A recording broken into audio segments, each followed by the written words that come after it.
હવે મહેસાણાથી જ્યાં વડનગરમાં ચાંદીપુરાનો positive case નોંધાતા તંત્ર એલર્ટ મોડ પર આવી ગયું છે। વડનગર જીમર્સ હોસ્પિટલમાં 3 દર્દી ટ્રીટમેન્ટ લઈ રહ્યા છે।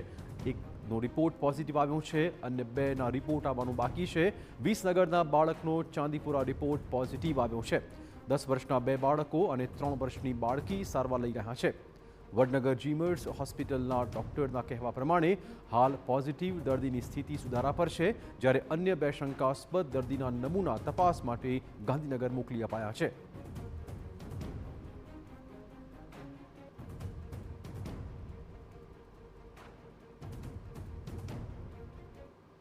હાલમાં ચાંદીપુરા વાયરસના 3 શંકાસ્પદ કેસીસ અત્યારે અમારી હોસ્પિટલમાં સારવાર હેઠળ છે, જેમાં એક પેશન્ટનો રિપોર્ટ હાલમાં પોઝિટિવ આવેલ છે અને સઘન સારવાર હેઠળ PICUમાં દાખલ છે અને જેનું સ્થિતિ અત્યારે સુધારા ઉપર છે।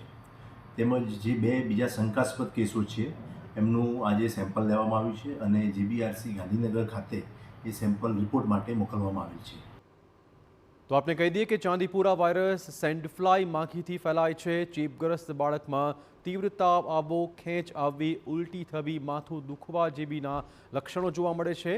રોગચાળાથી બચવા ઘરની આસપાસ સાફ સફાઈ રાખવી, બાળકોને આખા કપડાં પહેરાવવા અને મચ્છરદાનીનો ઉપયોગ કરવા તબીબો સલાહ આપી રહ્યા છે।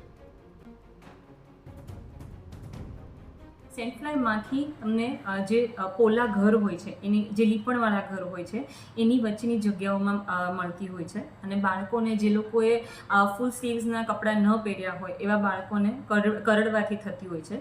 એના તમને લક્ષણોમાં ખૂબ વધારે તાવ આવવો, ઠંડી આવી, બાળકને ખેંચ આવી, ઉલટી, માથું દુખાવો એ બધું થતું હોય છે અને બહુ ટૂંક સમયમાં બાળક ખરાબ થતા હોય છે।